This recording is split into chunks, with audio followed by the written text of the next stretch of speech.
This video will show you how to display pricing for your charger on the Zappi display. If you choose not to enter any pricing, Zappi will automatically display "See app for pricing."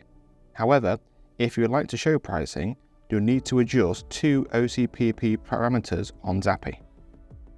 The first parameter is tariff type, where you'll specify the tariff structure you want to use. You have several options to choose from, including tariff kilowatt hours, price per kilowatt hour, tariff minute, price per minute, tariff connection fee, a one-off connection fee, and tariff idle fee, which is an idle fee. To create a tariff on the display, simply enter the desired element separated by commas.